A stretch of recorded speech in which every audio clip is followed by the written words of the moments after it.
the direction of our movement. And we should not run out of our fears, but we should run towards our fears. Because when we overcome a fear, the fear is opening to us a new door, a door of new possibilities, and new chances. And by having this idea, I decided last year, on New Eve, I decided that this year I'll go to Toastmasters Club, and I was absolutely certain that whatever would happen, I will keep going and I won't give up. And so I did, so I joined the Toastmaster Club, and I was willing to take every available slot that I could just put my hand on. And so I did. So I did my miserable icebreaker, and I was keep going, keep looking, keep begging for extra slots. Hey, vice presidents of education, just maybe have an extra slot and so on. But I was still afraid, and to manage my fear of getting on the stage, I started to read some techniques of how to manage that. There were some techniques about, for example, you just should take your fear and transform it into excitement. And instead of staying like this, you're just walking like this. Now you're excited, and let it happen. It can happen whatever around you, but you should be excited. And when you feel that, you're not afraid, and it actually works. The other technique is just before getting on stage, you pinch yourself as hard as you can, and your brain is getting switched out of this anxiety and fear to the physical pain. But as usually I was exaggerating that because as I had 2 or 3 presentations a month, sometimes a week, and I was biting myself so hard that my forearms looked like forearms of some drug addict. There was some blue or green dark spots here, and I was joking that I'm addicted to public presentation. But the best way out to avoid fears is, first of all, to prepare well, and then just get on stage. And I want to tell you this. The brave person is not the one who has no fears, because just a fool is afraid of nothing.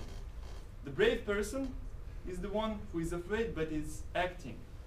And I know that there's a lot of newcomers here, and probably some people who are waiting for the perfect moment to get on stage, and when they will be ready, someday you'll make a presentation. Just that moment won't come ever.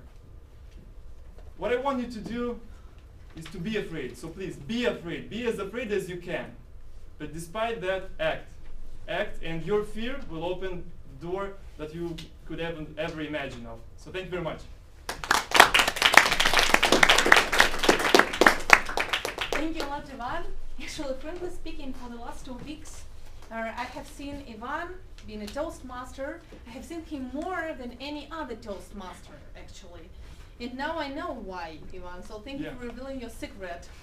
So 1 minute of silence, please, for your personal evaluation via the QR code.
So thank you.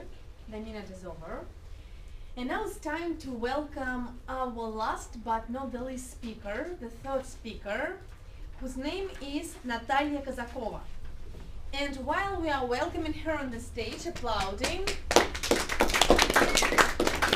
Natalia, today we have a very interesting theme of the meeting. We are talking about the toast of your personal Toastmaster results of the year. So that you're quite a new person in the Toastmaster community, right? Yeah. So what have you achieved by this moment? How do you feel it? What do you feel?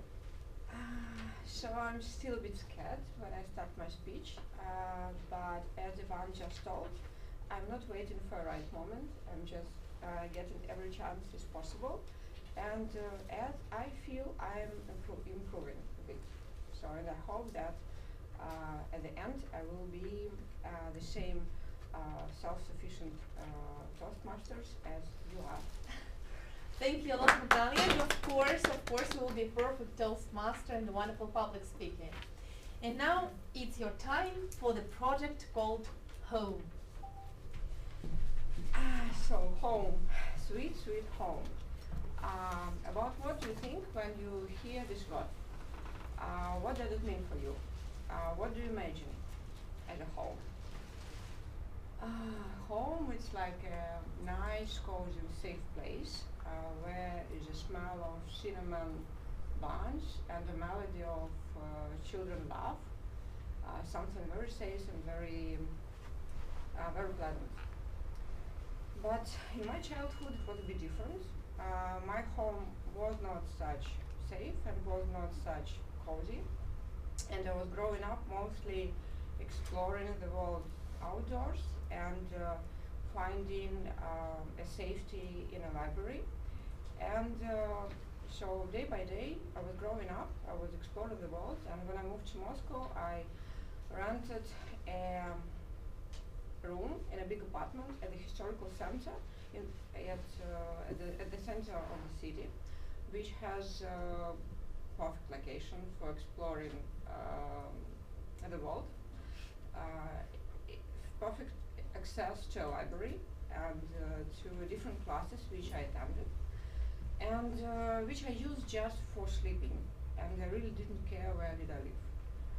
And last year, within my vacations in Spain, in Marbella, my lovely city by the way, where I am actually dreaming to live, at least when I get retired, I rented a very nice, small, cozy apartment with homemade blue light table, with renovated old antiquarian lamp, with a lot of colorful pillows on sofa and other nice decorations. And on the third day of my travel, I realized that I prefer to stay at home, that I prefer to cook dinner instead of going out, and was eating it, watching the movies on YouTube.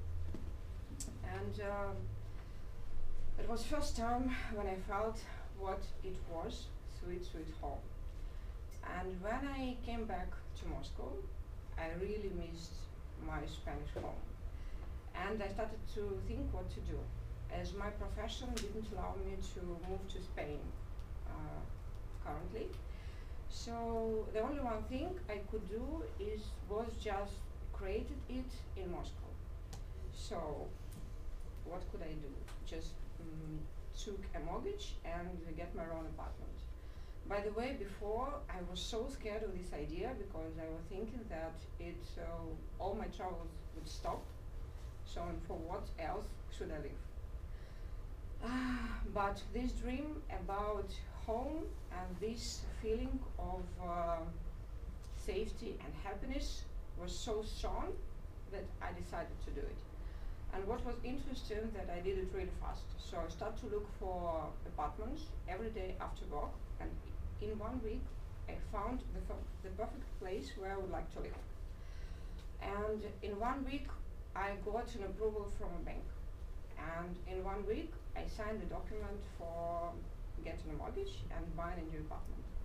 So the building needed to be finished, the construction. Also it needed some repair works, and at the end of this week I hope the apartment will be ready for me to move, where everything I have chosen by myself. Since the ceramic teal, which is by the name of the collection is Marbella, and till the indoor incoming door with the mirror. I'm not sure that I will have this homemade light blue table in my apartment, but definitely I will have a renovated old antiquarian lamp, which will always symbolize me that if you want something, if you really deeply want something with all your heart, you will get it, just focusing on your game, ignoring any obstacles. Thank you a lot, Natalia, and congratulations on almost having your own apartment. And now, 1 minute of silence for everybody to evaluate Natalia's speech.